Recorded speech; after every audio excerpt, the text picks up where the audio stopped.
Hey everyone, welcome to Trading Movies. I'm Junaid. I'm Omar. And this is a podcast where we're going to be doing exactly what the title says, trading movies. Each week, one of us will pick a movie that the other either hasn't seen or hasn't seen in a long time. They will go off and watch their homework, and then we'll come back together and discuss the movie. But this week, since it's the first episode, we thought we would give you the homework from the top so you're ready for episode 2. And then we would spend the rest of this episode talking about our most anticipated movies. So, Omar, because it's my choice, I have decided that the first movie is The Pelican Brief, starring Julia Roberts and Denzel Washington. So if you want to play along with us, if you haven't seen that movie, please do. It's on Netflix in Canada. But yeah, I guess we'll get started with 2023's most anticipated movies. All right. Before we even get into 2023's, oh yeah, true. let's talk about the first the way we ended 2022.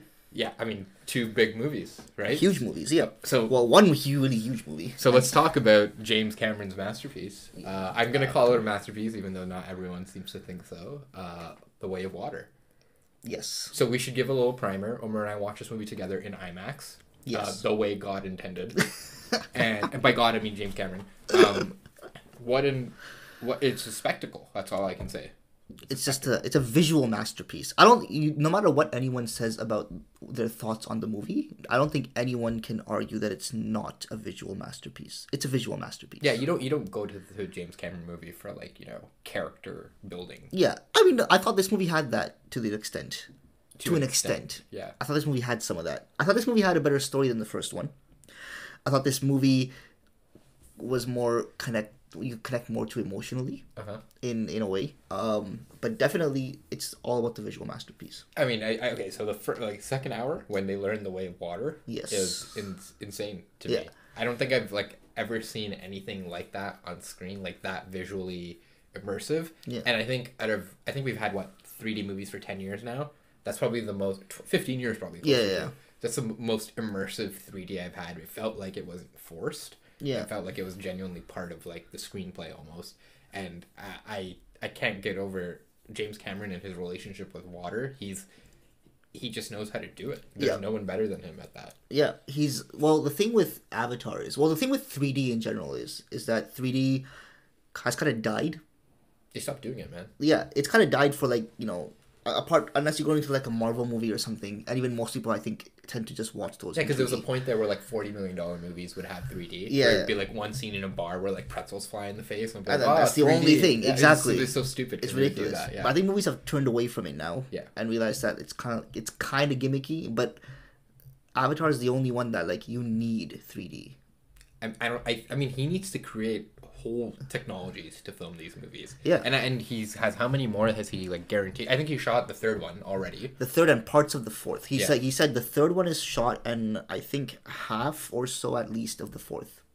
Yeah, and he did that because of the characters aging and stuff that. So he wanted to avoid all of that. Which, I guess, is every subsequent movie going to now be the Sully family is running away and we found a new tribe. This tribe likes volcanoes. Well, I'm interested to see where they go from here, because we talked about this after we saw the movie about how we thought, are they going to introduce all the elements of Earth kind of thing? So we have forest, we have water. Are we going to see a desert or something? Are we going to see, what other elements are we going to see in terms of their environment? Like a winter part of the exactly of the planet? In terms of seasons or whatever, right? But I feel I don't see a winter one happening. No, it could, but I don't see a winter one happening. I do think the third one's also going to revolve heavily around water. I mean, I wouldn't be surprised because of the investment, both time and money wise, that they've done in this movie. But I'm just looking at it from a purely a plot perspective, and I don't see what else. Okay, so they've left some hanging threads, obviously. Yeah. Right, but is it just going to be another you betrayed us and we thought you were one of us, but you're not, and then it's just going to be that's the core story, and always, then it's just brilliant visuals around it, maybe a C+ story, but then it's just your eyes can't you don't want to look at your phone. It's just too good. It's not. See, the thing is, you take the story that he makes, and you could be it doesn't need to be 3 hours and 12 minutes long. No, it doesn't need to be anywhere close to that. I could just do 3 hours of the whales. Yeah, and I'm good. yeah. But then you look at this, you watch the movie, you're like, yeah, this needs to be this long. We should also talk about the fact that the action sequences in this were amazing. Yeah, like you could actually. I found that a problem I have after the Bourne movies came out was that everyone tried to do what the Bourne movies did with like the shaky cam and all that stuff. Yeah. But there's a reason why they succeeded, like the Bourne people and the John Wick people, and why everyone can't do it. So I appreciate when now they actually execute proper action sequences because I've learned how hard it is to actually see it in film. Yes. And this one, even though it's CGI'd, unlike the Marvel movies or DC movies, you could follow everything. Like you knew what was going on, and the intricate movements, the reloading of guns, all of that. It was really pronounced. Good. Yeah, it was really good. Also, the first time ever that they've done motion capture inside underwater. In water, yeah.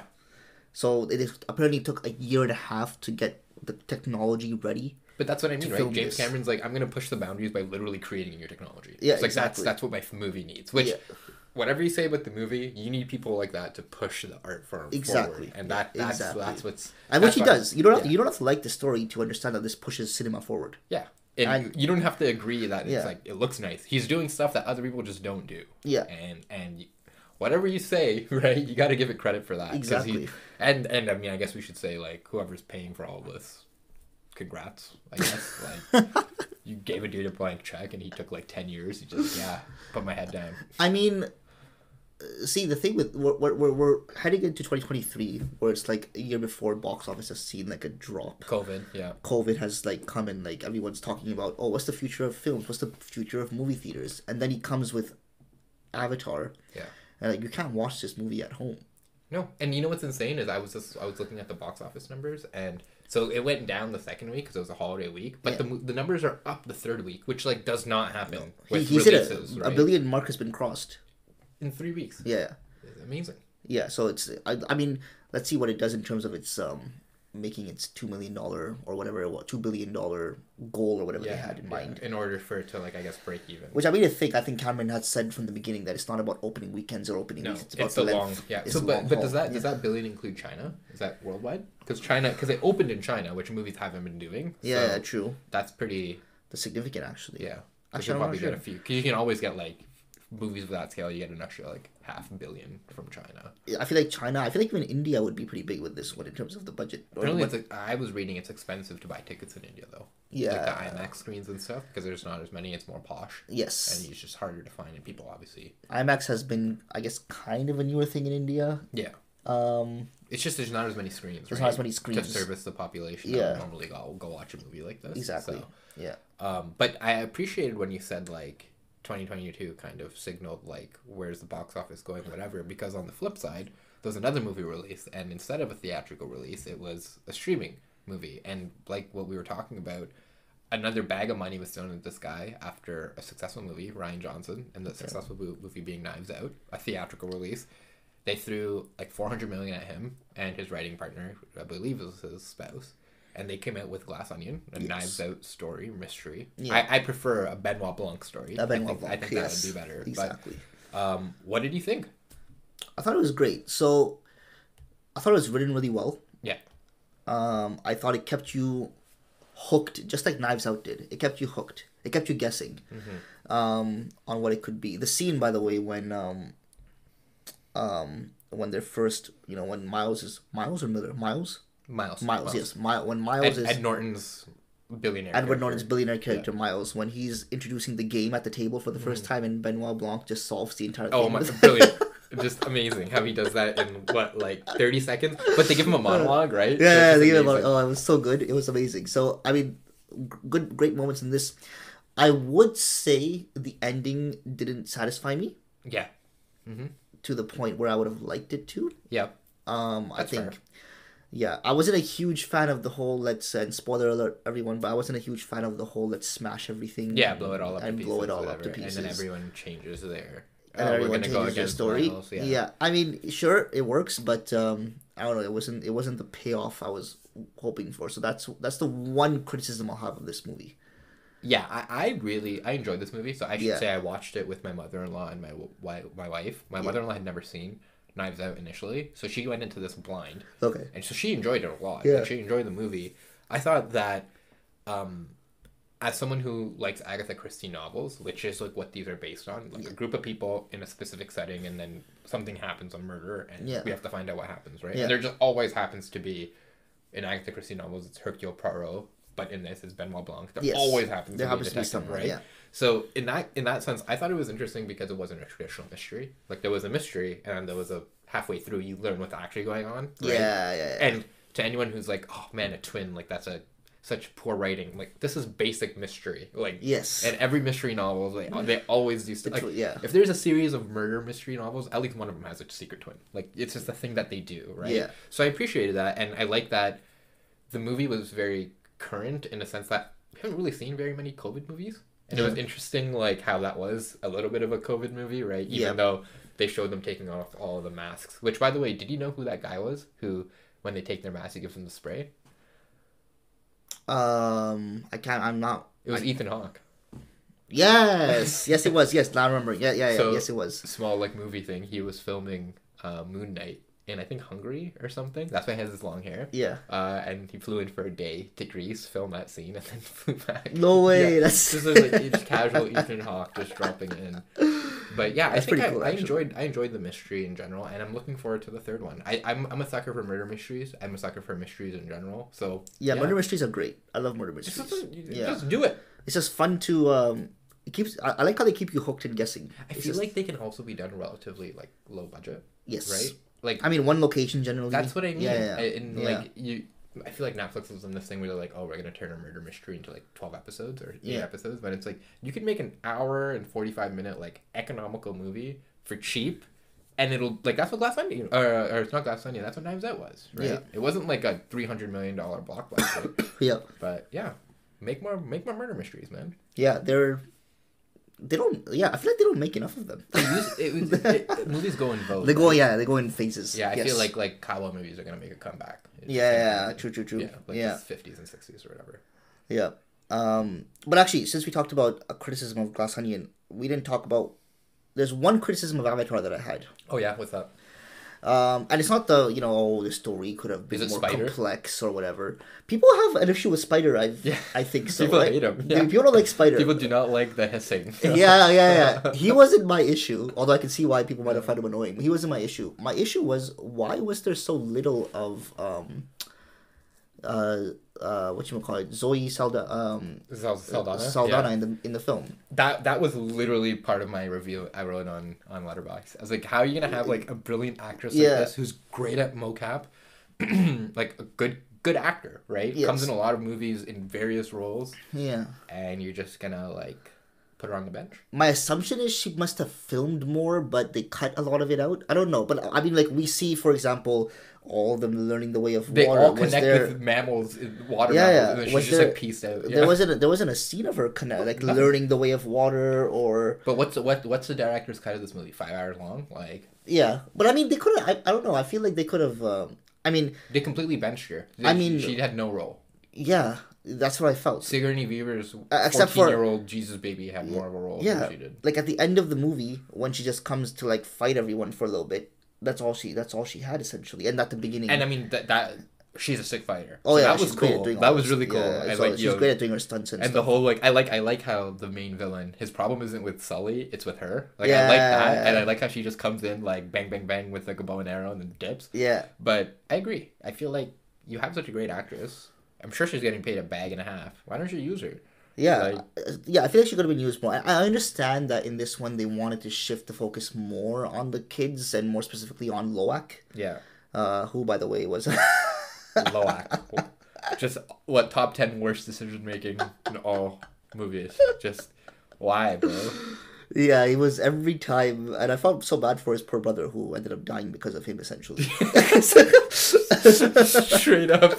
Spoiler alert, everyone again. Yeah. But it's just constantly having to follow him into bad situations. And that's my criticism of his movie, right? Which, again, we want to reiterate, we're not going to James Cameron movies for character development and like plot or whatever. Yeah.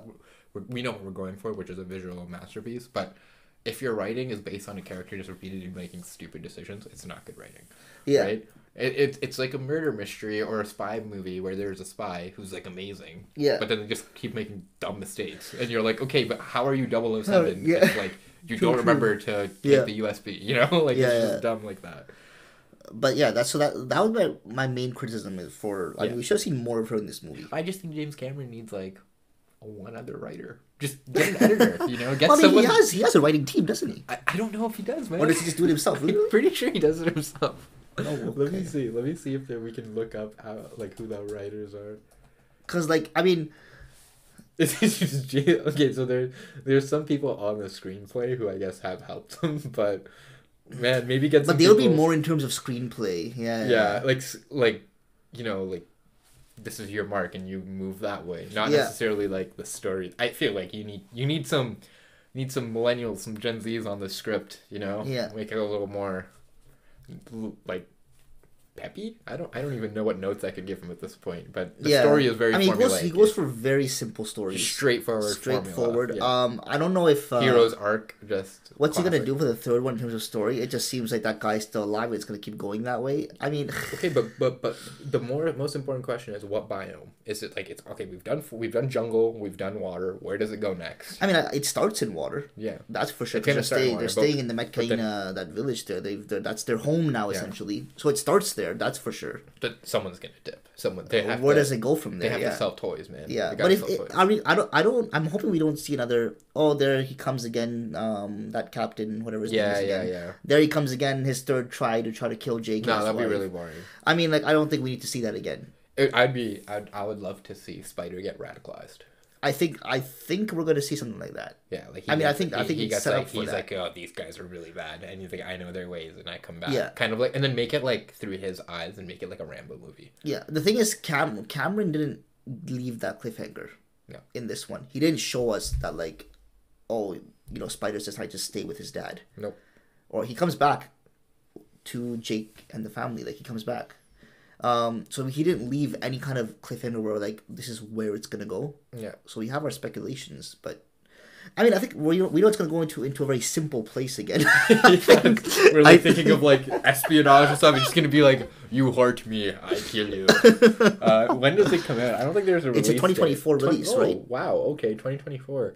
So we're about 2 years off, almost. It's December 2024, so just under 2 years off. Amazing. Good for that. I am looking forward to it. I'm sure we'll discuss it and we'll watch it in IMAX. But whenever it does come out, I'm gonna have to block off like 4 hours because I'm sure it's gonna be long. Oh, it's gonna be probably 3.5 or so. It's gonna be long. If I'm not mistaken, either I read this somewhere or someone told me, so we can fact check this. But apparently his footage for Avatar 3. Mm-hmm. Is like 9 hours. Oh my god. And he sent that over to editing. He's like, before I cut anything, I want all 9 hours edited. I can't remember if someone told me that or if I read that somewhere. It has to be fact checked. Bro, this guy must have like terabytes of data. He must need his like storage to be in like Sweden because it's like, you know, the air conditioning would just cost too much, so we just keep it in a cold environment. No, I don't know if that 9 hour I don't know if that 9 hour also includes parts of Avatar 4. That's just insane. That's so much, like... But it's a lot of footage. He's got a lot of footage. Yo, whoever the editor is, I would love to, like, send you a Starbucks or something. Yeah. Maybe a video game.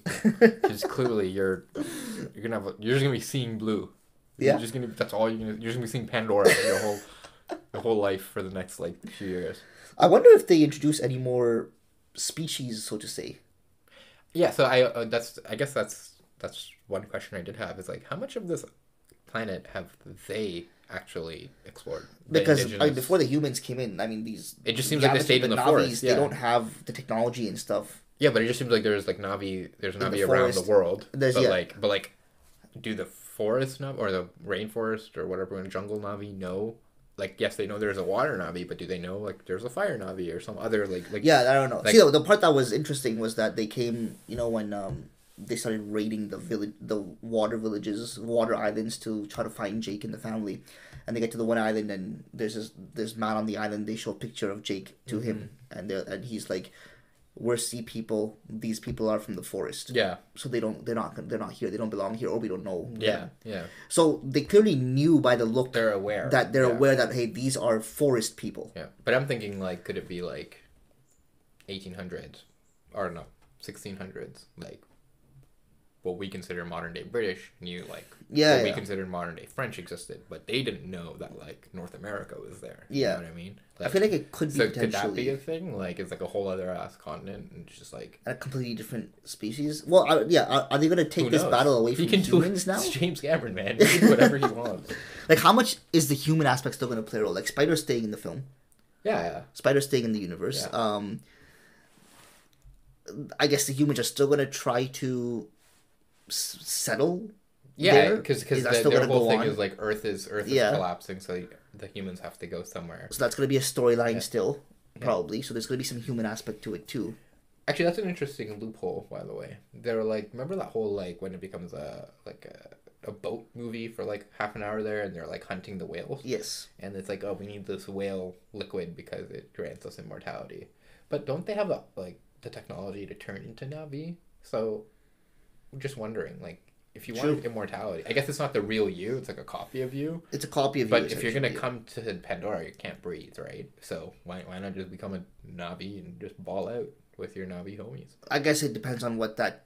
I mean, turning someone into a Na'vi, what does that? If it's only like military or something, yeah. What impact does that have on in terms of like how much does it cost to do that? Like, well, I mean, if you're buying whale juice from another planet, I'm sure you've got. Are they buying it or they're just killing and taking it? Yeah, because they're selling it, right? They say it's like $1 billion, so someone's buying it. It's crazy. It's crazy. They wouldn't have this whole expedition if someone is capitalism as after by Karl Marx. But yeah, it's interesting. But I think we've talked about this movie quite a bit. Yes. If you have any other thoughts, read our reviews on Letterboxd. Letterboxd, yeah, we both have reviews up on Letterboxd. So you can follow us both. Yeah, follow us both on Letterboxd for our latest reviews and what movies we're watching. Usually they're repeats. Always repeats. Yes. So let's talk about 2023. So I think I put together a little bit of a list here in rough chronological order. You have forgotten one on there, which I will bring up. Okay, we can talk about it. I just kind of read like 7 articles and just the ones that interested me. I was like, okay, we'll put them together. Yeah. So we're going to talk about some movies at the top here. And then at the bottom, we'll talk about the more sequel-y movies that maybe we don't need to get into as much detail.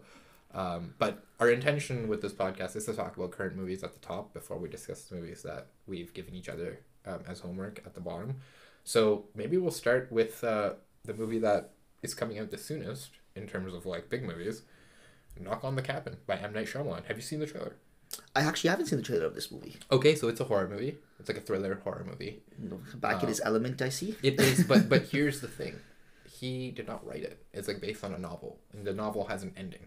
I'm kind of happy he didn't write it. Me too, right? Because like after Old, Old was okay, but like that ending was really like really. We saw Old together as well. We did, yes, and we do lots of things together.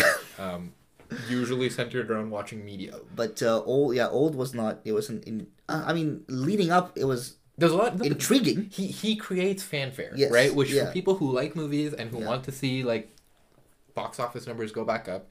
We appreciate that he creates like movies that people want to talk about. So that's cool. Yeah. I think ever since The Sixth Sense, when you see that and you're like, oh, what's the twist going to be this time, right? And that's Shyamalan thing. Yeah. So Knock on the Cabin, he didn't write it. I'm excited. It comes out February 3rd. Any other thoughts on it?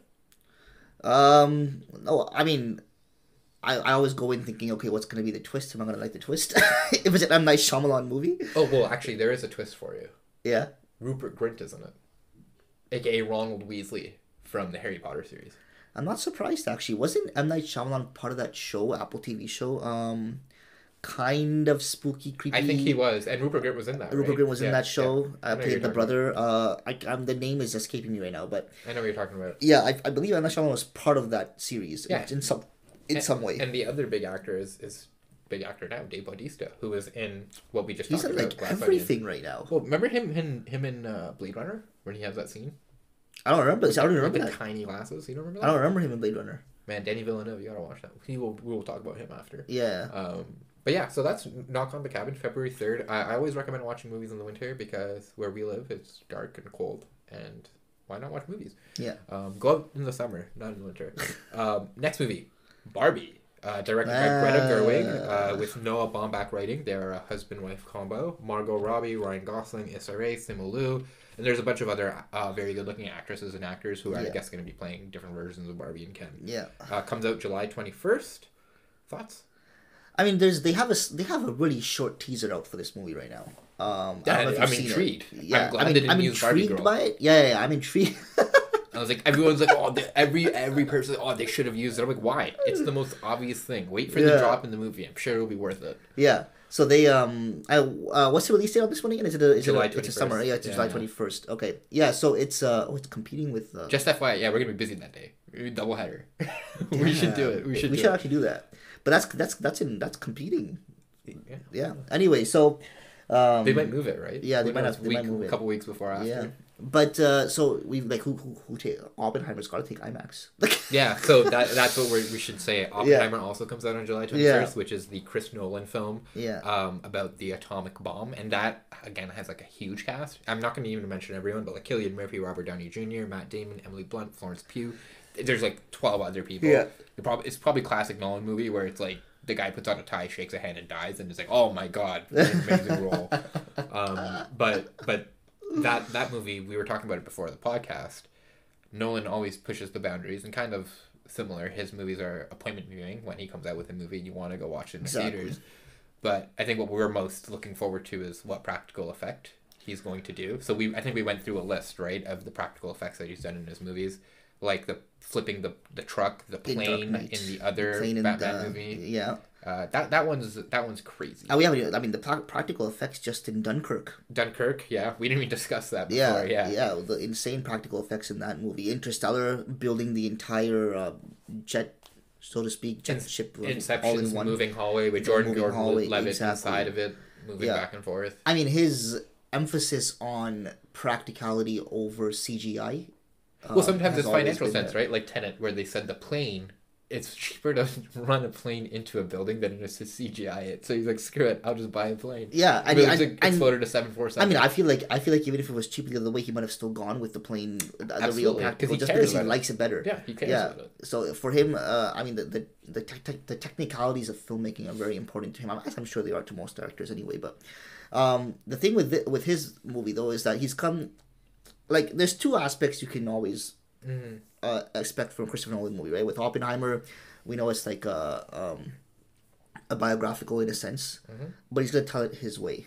Like Dunkirk again was a historical movie, but he told it his way. Took liberties, he took liberties, and not even, but like just in the sense of the way he filmed the way he put everything in different timestamps, and put it all together like non-linear timing and bringing everything in the screen, so you're following different storylines at the same time at different like it's really he brought it to you in his way, and I with when it comes to Dunkirk. I think you need and with his movies again, you always need a couple of watches to get the most out of it.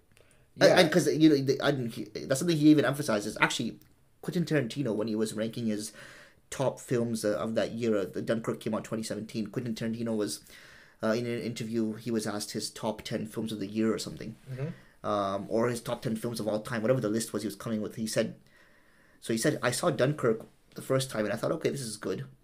And then I kind of like let it go and forgot about it. And then he's like, I watched it again and it went to like top 3 in his list. And he's like, this movie's a masterpiece because of the way it's made, because of what you get when you like the different aspects, the different technicality. I need to go back and watch that movie. Exactly. Again, but like, that's what Christopher Nolan always strives with. Like Christopher Nolan is always like, it's cool to see that if you watch his movie once, you'll get something out of it. If you watch it again, there's something else you'll take from it. If you watch it again, you'll find stuff out every time you watch it. I think you notice that with like movies like The Prestige. Interstellar, even Inception. Most of his movies are always like Inception is the one where sometimes I'm like, when I watch it more times, I'm like, am I getting more confused? Yeah, exactly. So now I watch it, I'm like, I thought I got this, but yeah. I'm questioning this part again. Exactly. But I should say, Tenet, still don't get it. Oh, I know. I watched don't get it twice. Yeah, I think I need to watch it like 7 more times. Yeah. But that's some astrophysics level. Well, the problem with Tenet was, I mean, the concept is cool. I just didn't think the story was strong enough to back it up. No, I think he just wanted to do cool stuff. Yeah. Which is good on you, man. I'm down for it. But yeah, so the thing with Oppenheimer I'm curious about is, where do they go? How does he film this one? Is this going to be a straightforward, linear timeline, historical, kind of everything going in one flow, or is he gonna change up the way he tells his? How is he gonna change up the way he tells his story? Yeah, so it's about, like we said, the creation of the atomic bomb, but I don't think that's especially like a sexy thing, right? Like it's just dudes doing research, white dudes doing research in a lab. So I'm not sure how, like, what is the story? What is the story? Is it going to be like the ethical, moral considerations of creating a technology that can kill that many people? Is it like I'm just curious? That has to be a huge part of it. Yeah, because that was a huge part of Oppenheimer himself when he was making it. Yeah. And then when he understood what happened, Destroyer of Worlds, you know, exactly. So he's like Shiva, right? He said, "I am Shiva." He quoted the Bhagavad Gita. Bhagavad Gita. So that's gonna be, but like what's gonna be around it? It's gonna be definitely that's gonna be one part of it. Yeah, because he's got like an all-star cast, right? But we also know that he doesn't always give them pitches. Like he just he likes them as set dressing. Like he likes having big stars in his movies to be big stars and then not really do big star performances. Yeah, he doesn't tell them, okay, you're gonna be like an integral part. Yeah, they don't get lines. It's just like you're there. You're there. You're there. You're treated as someone who's. Yeah, just like a bit part. Right? You got a part in the movie. That's all. That's all he cares about. He doesn't care. Yeah. But yeah, Oppenheimer. I mean, for me, 2023 is most anticipated. I think for me, that's what I'm looking forward to most. So that means July 21st, we're gonna be double header: Oppenheimer, then Barbie. And Barbie, yes. So that'll be a good time. Sorry to my wife in advance. So the next movie we have on our list is Challengers. So I picked this movie because it's got an interesting group of people. One. It's directed by Luca Guadagnino, whose movie Call Me by Your Name was like really lauded a few years ago, and I think it was an Academy Award nominee for Best Movie or Film. But most importantly, it's directed or starring Zendaya, who picks her projects pretty deliberately. So I'm always interested in that. It's a rom-com about two tennis pros, and I love tennis. So I love tennis and I love rom-coms. And I love Zendaya. So it's hitting all three of my zones. Exactly. And Luca Guadagnino, obviously, like his movie Call Me by Your Name really shot Timothée Chalamet into like stardom, right? But all of that to say, this movie I just put together because I'm super interested in the people who are working on it, and the topic looks interesting. And they don't make rom-coms anymore, so that's on August 11th. So go watch it, please, and support what's probably going to be like a small movie compared to Oppenheimer and Barbie. Exactly. Yes. Yeah. No, for sure. Any other thoughts on Challengers? No, I think it's a nice. Do we know if that is that coming in theaters or is that going to be theater? It is a theater movie. Okay. Yeah. Okay. Next we have Kraven the Hunter. Again, I'm a big comic book nerd. I like comic books, but the people making this movie have interested me. So J.C. Chandor and Aaron Taylor Johnson. The reason I include those two people are J.C. Chandor made a great movie called Margin Call. I don't know if you've ever seen it. Probably the best movie about the financial collapse in 2008. It's probably going to be a movie we talk about on this podcast because it's brilliant. Like literally just an amazing microcosm of that one point in time. And it's about an investment bank as they collapse because of it, like over one night when they realize the problem. A lot of great actors in it. And Aaron Taylor Johnson, another guy he's in Tenet.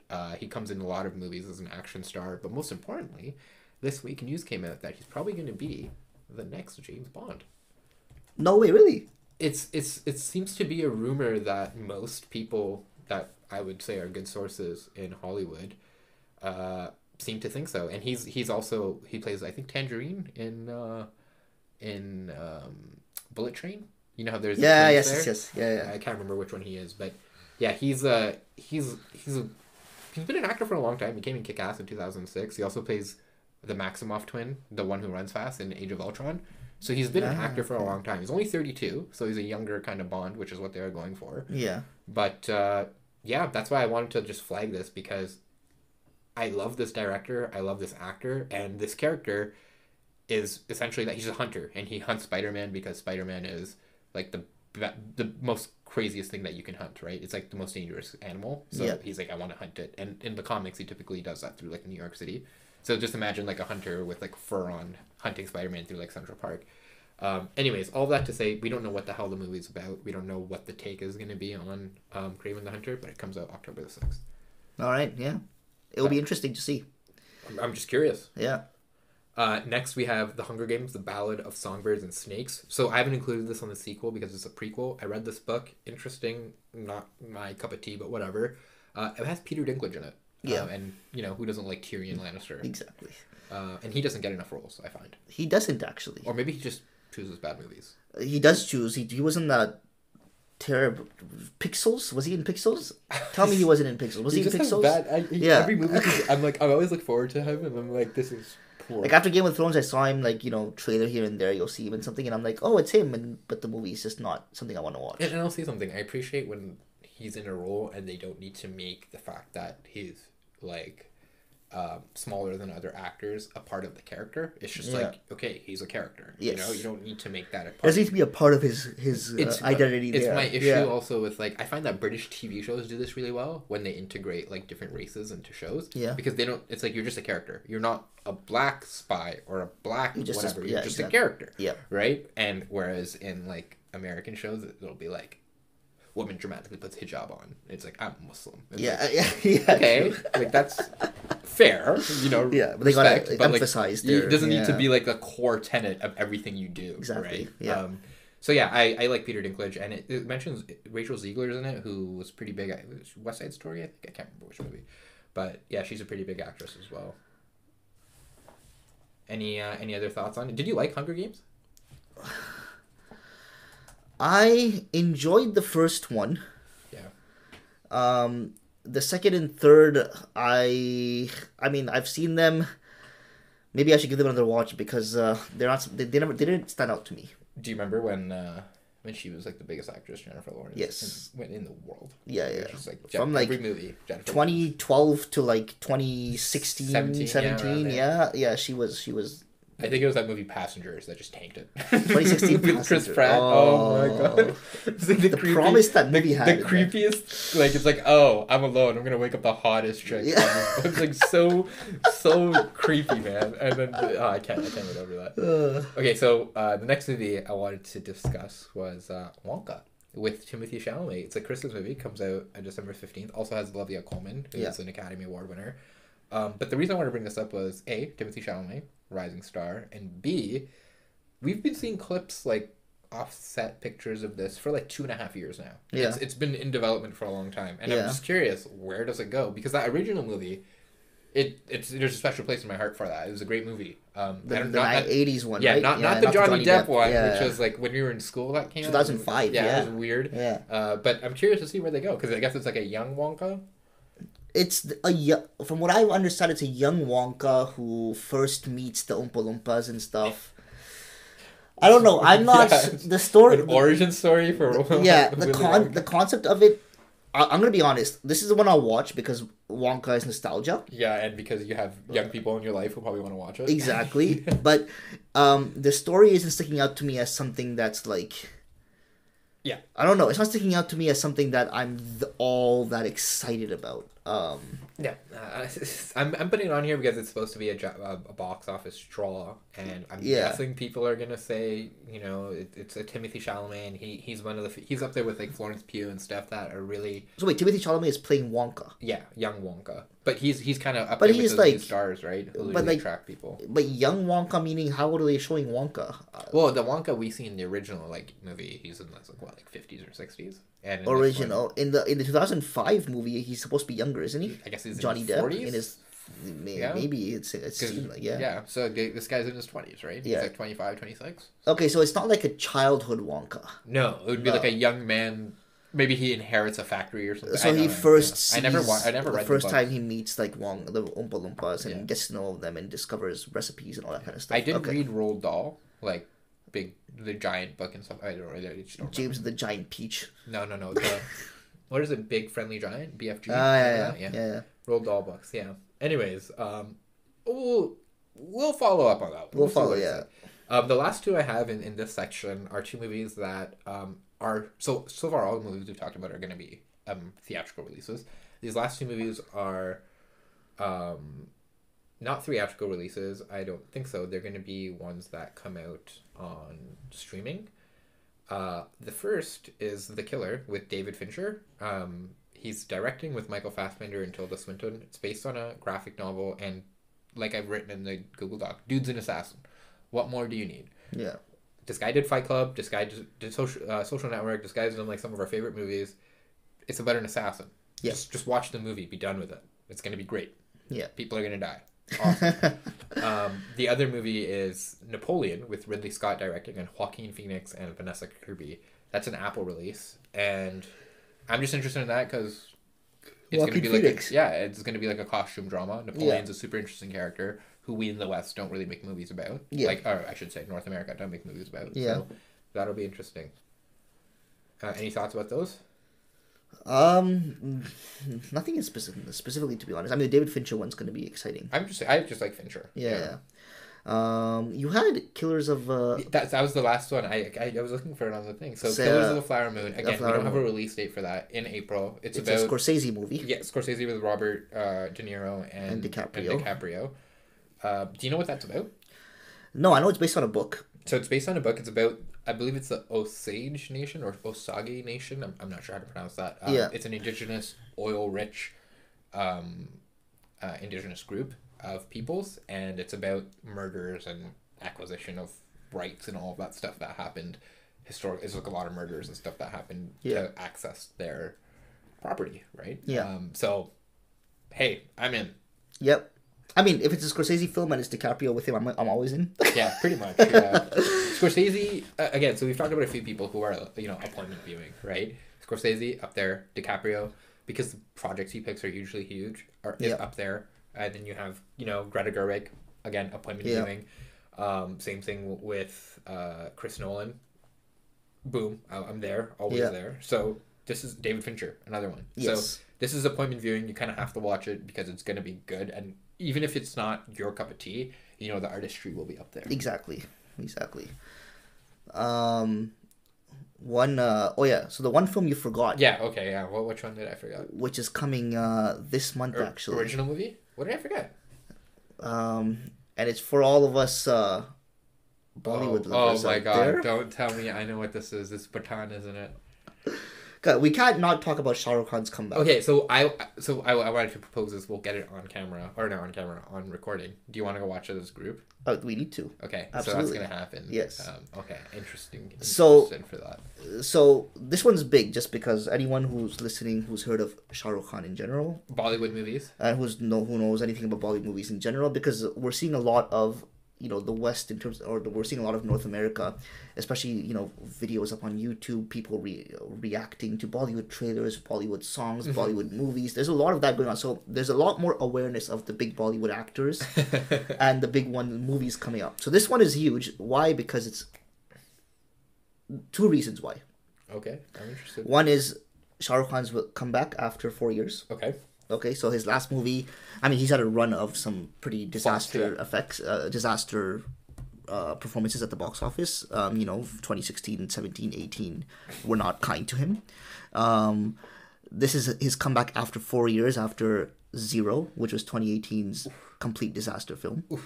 So it's his comeback after that. It's hyped up a lot. His character, he's in this, it's the first Bollywood movie to be fully shot with IMAX cameras. So that's one thing. And the third is it's part of a Bollywood spy universe. So I was going to say, to our listeners who may not be aware, what's this movie about? What kind of... Because Pathan means, it can mean anything to someone who doesn't know. It's a spy. So essentially he's a spy. Okay. And it's part of a universe. So there's two and other it's part of a films, universe. So there's, anyone who's seen before, there was a 2019 release called War. Which had Hrithik Roshan as the main spy, and there was a Tiger Shroff in that.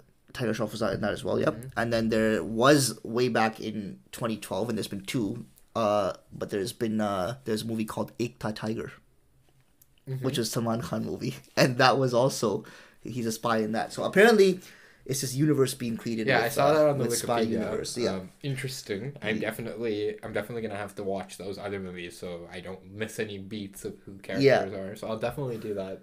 Again, I'm gonna pitch my Letterboxd to watch it. You'll see when I watch it. Exactly. But my wife has also indicated that she would like to watch this as a group. So we'll definitely do that. What do you expect from this movie? It's a spy movie, like you said. It's going to be high-octane action. High-octane action. How old is Shah Rukh Khan? 57. Interesting. Do you think he can... Is he like Tom Cruise level fitness? Oh, it looks like he is in this movie. Well, okay, there's a difference between Tom Cruise... Fitness is one thing. There's a difference between... It's the mindset that's different. So Tom Cruise is like, I want to do, death-defying stuff myself. No, I don't think Shah Rukh Khan is jumping out of planes himself and stuff like that. Well, I mean, I recommend anyone to please. What's the song called? The one that's causing a lot of Besharam Rang. Yeah, Besharam Rang. If you go look at that video, and there's a clip of Shah Rukh Khan without her shirt on. Yes. And let me tell you, He does not look 50 I watch a lot of sports. I see people who are peak physical ability. Never seen a guy look like that. Yeah. That looked like Yeah. something's going on there. Either CGI or like HGH. Some assistance. It's crazy. It's pretty crazy. Yeah. I'm pretty sure the guy smokes cigarettes. He does smoke cigarettes. Yeah. So what? He's like benching while he's hacking darts. It's just like I don't know if that it doesn't necessarily work. But okay, look, it's gonna be a big movie. I'm excited to go see it because, like you said, it's kind of a shift where they're trying to make movies appeal to more Western audiences. So I'm interested to see how it does turn out. Yeah. And it's kind of a play on like they're trying to build these universes. Yeah, I know. They tried with that other Brahmastra too, right? They're trying to build this trilogy with Brahmastra, which is like a superhero trilogy kind of thing. Look, the truth is, we'll talk about this near the end of the show, but Marvel did something clever here. Yes. Okay, and everyone else is like, how do we cash in on that? How do we do the same thing? Yeah. So that's definitely interesting, and we will definitely talk about that movie on the podcast. January 25th. All right, I look forward to it. A couple of weeks. Yeah. So now let's talk about some additional movies are coming out in 2023, but they're sequels, so I don't think we need to go too in detail with them. Yeah. I can list some of them off, and maybe we can discuss if you want to go further with any of them. Magic Mike's Last Dance, February 10th. Any thoughts? Hey, this movie makes money. Okay? It makes a lot of money. It makes a lot of money. Ant-Man and the Wasp: Quantumania, February 17th. I don't know. I think this movie's critical. I'm not. I'm not an Ant-Man guy in general. Okay. I love Ant-Man. I mean, his individual movies I've seen. I'm not sure if I've seen the second one. I've seen the first one. I enjoyed it. So yeah, I'll have to give that a watch before this one comes out because that's another one we should. So it's a big movie because Jonathan Majors is in it, who comes as the villain, Kang the Conqueror in Loki, and this is the movie where he gets introduced into like the movies as opposed to the TV show. So that's interesting, and that's a great segue into Creed 3, which also features Jonathan Majors as the villain. Have you by any chance seen the trailer to Creed 3? I haven't seen the trailer yet. No. Okay, so and I still need to finish watching Creed 2. Okay, so the premise of Creed 3 is insane. Okay. Yeah. Actually, I see the trailer. It's like when they're kids. I see the trailer. Yeah, when they're kids and they get arrested, he takes the fall and he comes out, and it's like, yo, I'm gonna bang you up. Yeah. So I'm interested in that.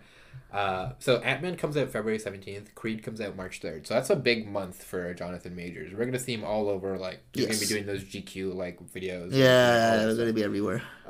Scream 6 March 10th. Yeah, that's gonna be interesting. Scream is decent movies. I enjoy it. Really cool poster of this movie with like a subway map in the screen.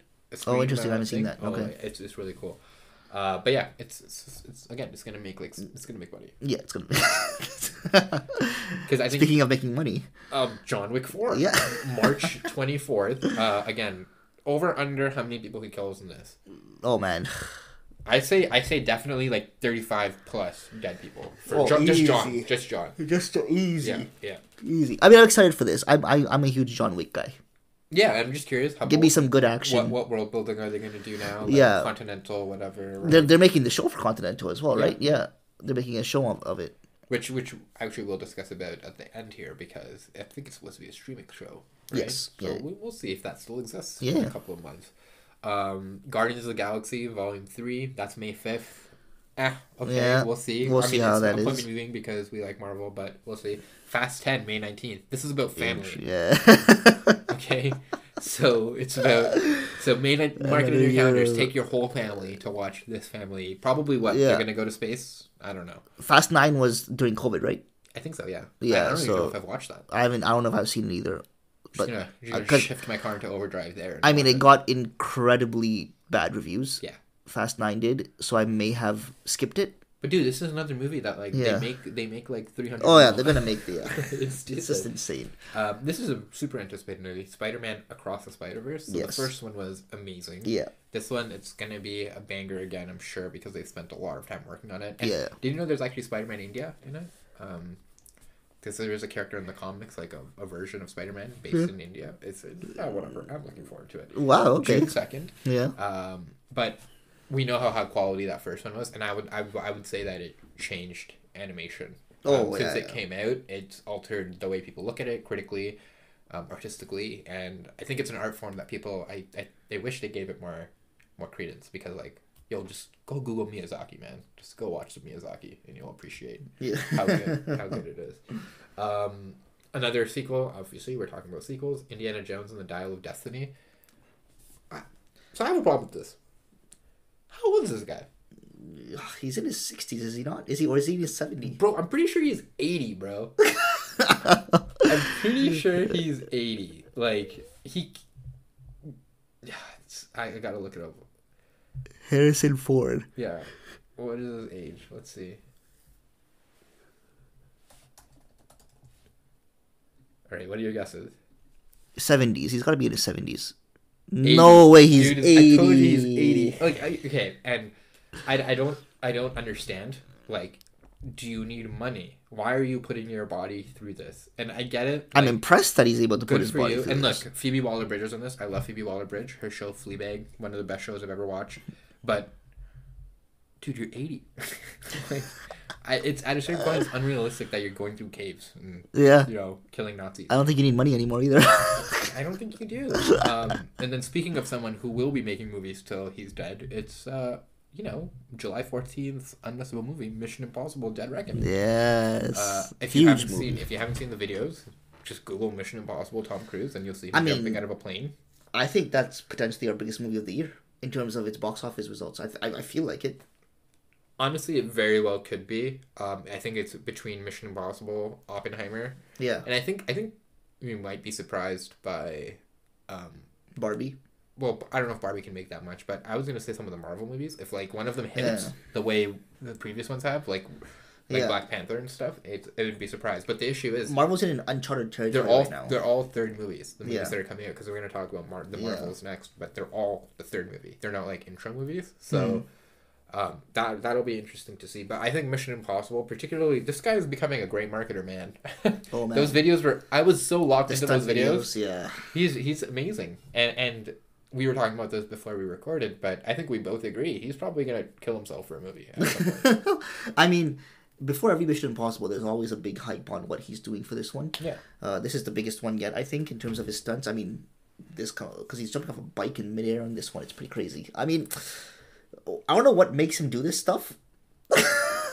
I mean, he can make the same amount of money. How many times is he divorced? Yeah. Like, I don't think he cares, bro. Do you think he knows his kids' names? Like, I don't think he does. Yeah, he just knows they live just somewhere. They're somewhere around. He's like, "Oh, Dad, can you come hang out?" Nah, I gotta jump a motorbike into a canyon. Sorry. What's your name again? He's just too busy. You know? What's your name again? He's too busy learning like fighter pilot physics at the age of 60 for us.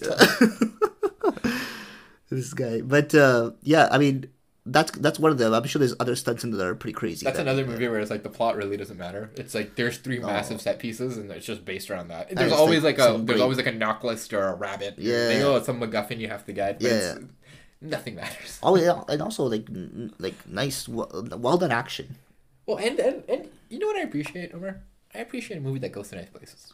Exactly. Show me nice places. Show some nice. It's visually pleasing. Show me a place where after the movies, I tell my wife, "Hey, you know what? Maybe we should go there." Yes. And then we look at how much it costs. We're like, "Nah, maybe not." So I appreciate that. Okay, another Marvel movie, The Marvels. This is gonna be with Kamala Khan, the character who was introduced in the TV show. Yep. And it's gonna feature the not so popular Captain Marvel. Her film was meh. Yeah. I've actually had the most people tell me that they fell asleep in that movie of any other Marvel movie. Like, I've had like 3 separate people tell me they took a nap in that movie. Yeah, that one was more on the boring side. Yeah. That one was the most boring one that I can think of. It's also just like she's so OP, right? It's like her powers are just like... she's like a Superman, essentially. But she's like a nuclear bomb, yeah. It's the issue with, like, I've never been a huge Superman guy either because of that reason. Yeah, it's just too easy. It's just too much power. Yeah. I know people were ripping on the fact that people are saying they don't like it and because it's a female-led No, I think it was just a bad movie. But it's just the movie just wasn't there. I just No. don't think it was the movie. It just didn't appeal to people. No. Yeah. I mean, there were some funny parts. There were definitely some funny parts. There were some like haha 90s parts. Yeah. But like overall, I think they've done a better job at intro movies. You know, Yes. they've done a better job. Yeah. Next is another murder mystery. This is The Haunting in Venice. So this is the Hercule Poirot. They've previously had Agatha Christie novel based. So they did what was it? Death on the Nile with Gal Gadot. Oh my God, she's such a bad actress. And then the other one was, what was the other one?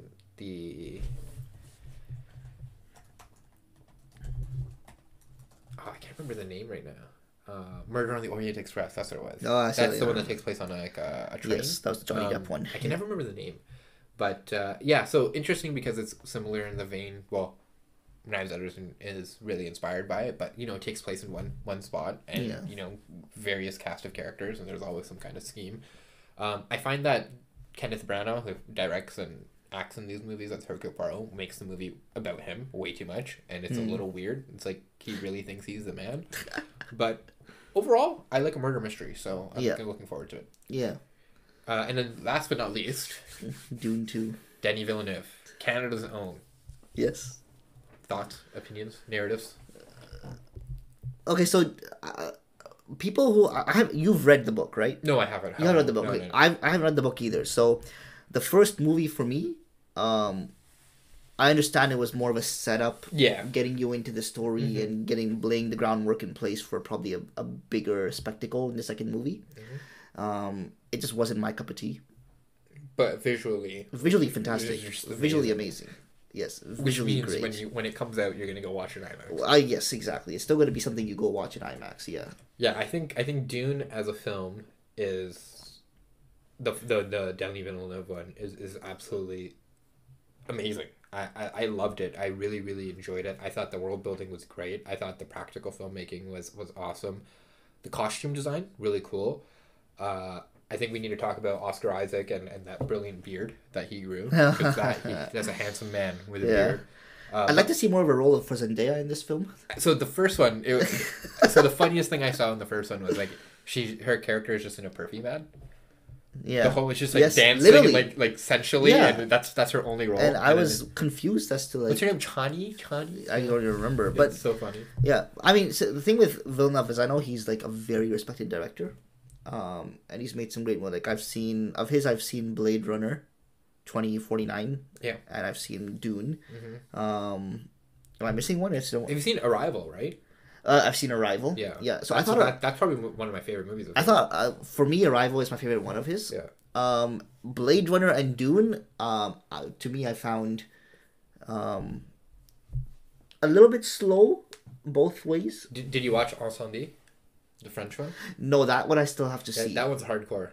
Yeah, I gotta and of see course Sicario, which probably one of my. Sicario's great. Yeah, I love Sicario. And Prisoners. Have you seen Prisoners? It's on and Netflix. Prisoners also great. Yeah. So I like generally his movies are fantastic. Yeah, really good movies. Yeah, I give him the benefit of the doubt because he's another appointment viewing for me. He comes in with a movie once every 3 years, and you gotta watch it. I'll give him the time. But those are most of the movies I think that we wanted to discuss today as of 2023 releases. Yeah. Looks like a stacked year. Yes. I'm hoping that box office can recover and maybe even exceed. Prior to the pandemic that last year we had, which is going to be tough because they had a lot of good Marvel movies that year, and those ones always make bank. But I would love to see a recovery because I think the industry needs it. The industry needs it. Yeah, right? and it's it's nice to see big ticket movies coming out. That many in 1 year. Yeah, like it's good to see. But that's great for us to segue into a couple of questions I had for you, which is 2023. It's kind of a big year for movies on the business side of things. So in the pandemic, we saw a big shift. Movie theaters closed down. We saw all these companies open streaming services and move movies to streaming because they thought that's the future, right?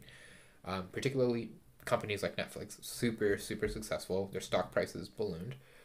Now we're seeing a correction. We're seeing people give up, their subscriptions because things are getting expensive. Netflix introduced an ad platform because they can no longer support, the spending of, blank checks that they're giving directors. So in your thoughts, any thoughts, I should say, on the future of streaming? Well, if it keeps going the way it's going, it's going to see a decline. Yeah. There was, I understand that having a few platforms is one thing, but when we start like having 12, it's just a cable bundle. It's a cable bundle again, and that's what people weren't interested in cable and still aren't because it's like I don't want to pay $80 a month. People are just gonna go back to piracy. Right? So piracy, yeah, that's the thing, and it's kind of like a double. Like they kind of do this to themselves. I find the industry. It's like, well, I mean, you take an app like if you're in Canada. I'm not sure if this is if Crave is in the States. I think it's a Canadian thing, but yeah, it's HBO Max there, right? Yeah, but you got with Crave, you've got 50 different add-ons you got to put on. Like if to you get watch all the movies, you want to watch Game of Thrones, you need to have the HBO add-on. You want to watch something else, there's a Stars add-on or something. There's this add-on there's so many things that are just not available.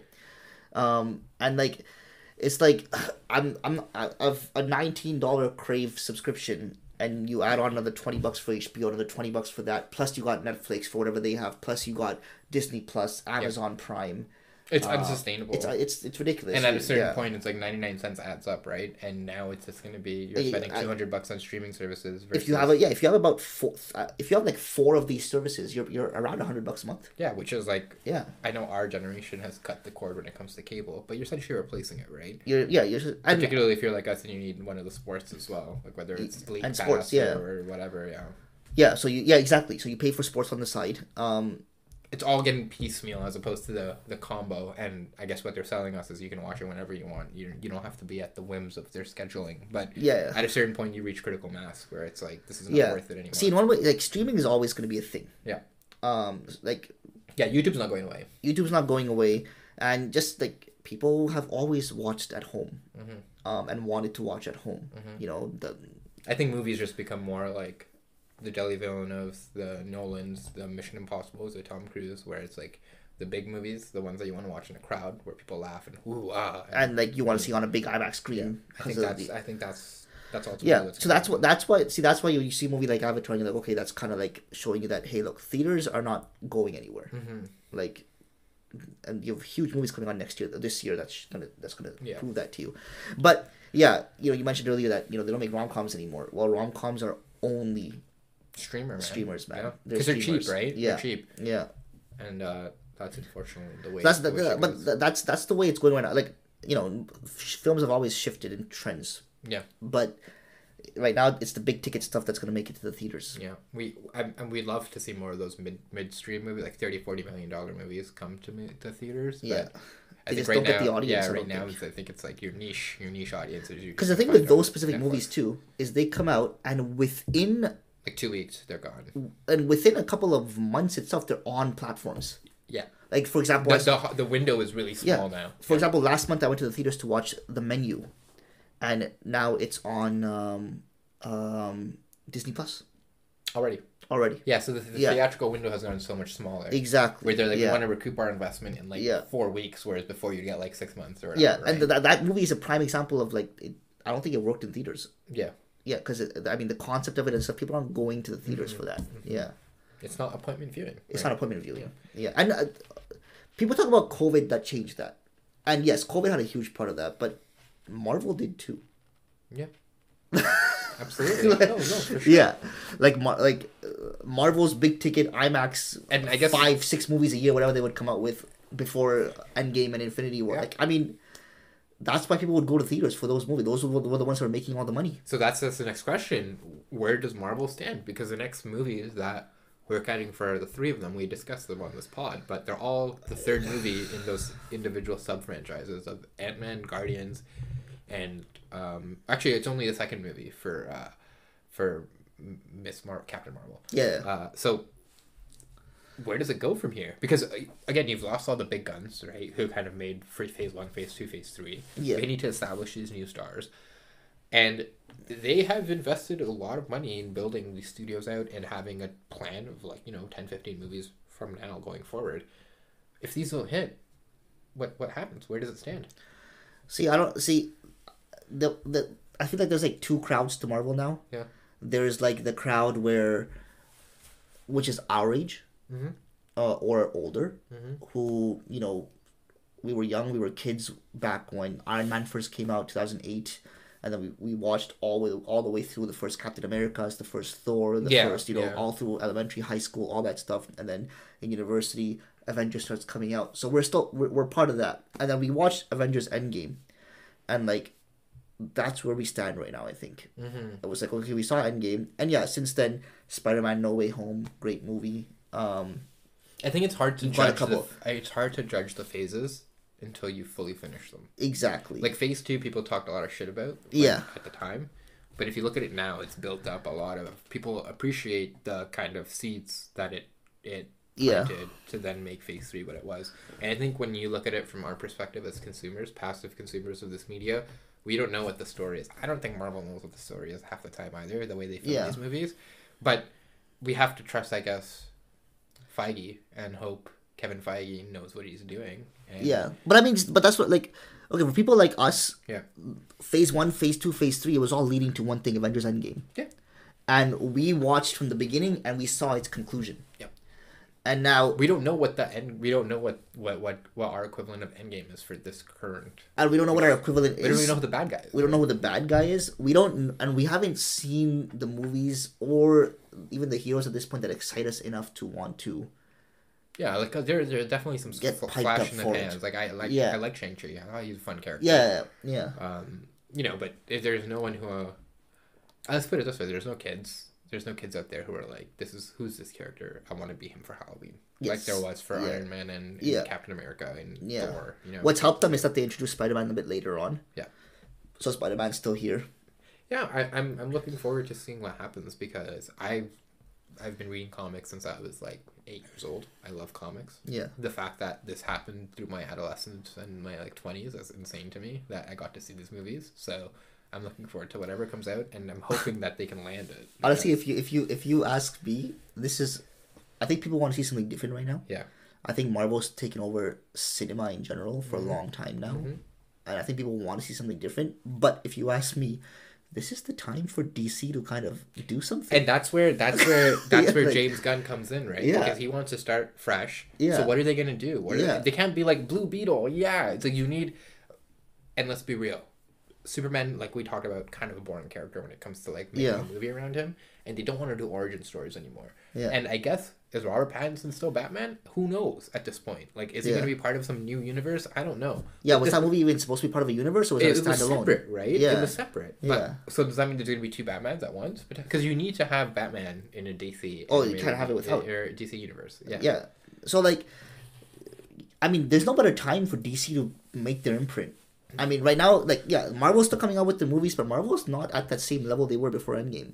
It's a point of weakness. It's a point of weakness. They still have, the body of work is obviously still better. Yeah. DC has pulled the reset button so many times. Yeah, like, and at this point, if they can get it right now, when Marvel is in a little bit of a lull phase. Yeah, they need, like, the anti-Black Adam. Like, they can, the next 10 years could be theirs. Yeah, it could be. You could have that next generation of kids who prefer DC to... Exactly. The next 10 years could be there. That could be a whole... But like, they got to do it right. Well, and the insane thing is like... People may not understand this now or appreciate it now, but Iron Man in 2008 was not an A-list Marvel character. He was like a B-, B-list character.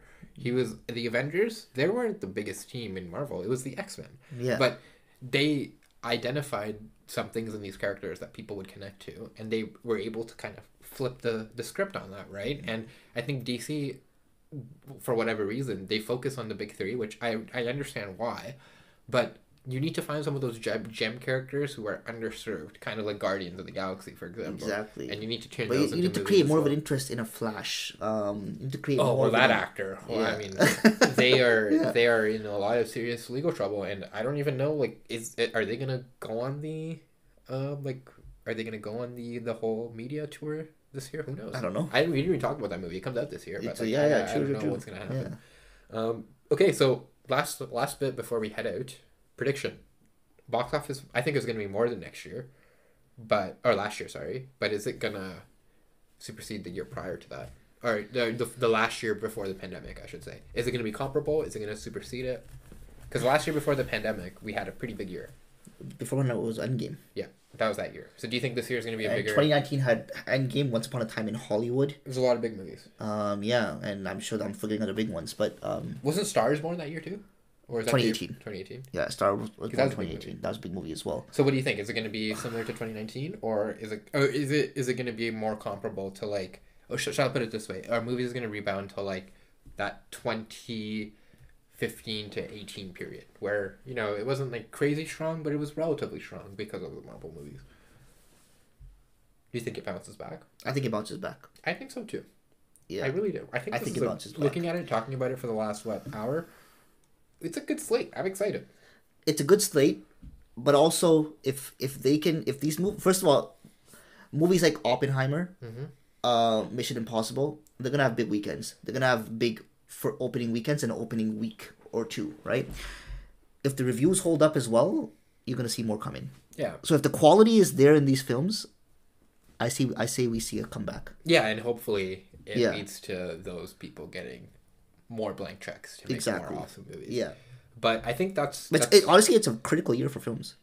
It kind of is, right? Yeah, it's because critical. Of all the big movies. And we haven't even discussed a lot of the movies that we don't know when they're going to come out because they're streaming or whatever. They don't have release dates. Yeah. So I'm sure as we go through the year, we'll be talking about other movies that we haven't mentioned on this list. And of course, there's always a surprise movie here and there, like Parasite that year, where no one knew. 2019. Another 2019. Yeah. No one knew what was coming, and then we go watch it, and we're like, "This is insane." Wow. But okay, I think we've covered all of our bases here, Omer. Want to remind the listeners that next week's episode is going to be back to kind of, or not back to, is going to be kind of us doing the trading movies shtick. So. The movie I gave you, or assigned you, is The Pelican Brief, which stars Julia Roberts and Denzel Washington. It's a legal thriller. You haven't seen it before, right? Nope. I look forward to hearing your thoughts next week. All right. So next week we'll discuss The Pelican Brief, and we'll be back with more thoughts. Talk. Yeah, more movie talk. So we'll see. Are you looking forward to watching anything this week? Watching anything this week? What is anything new right now? I mean, we did skip over one, which I'm kind of waiting right now because the reviews have been a little bit up and down for it. Babylon. All right, so we will watch Babylon this weekend, probably, and we'll discuss it. We'll discuss Babylon. Yeah, we'll discuss Babylon. So Babylon is one we got to watch. All right. Yeah. All right, guys. So until next time, if you guys want to join us on the movie trading, please watch Pelican Brief this week, and join us in our conversation next week and see how our thoughts compare to yours. Thanks, everyone. Thank you.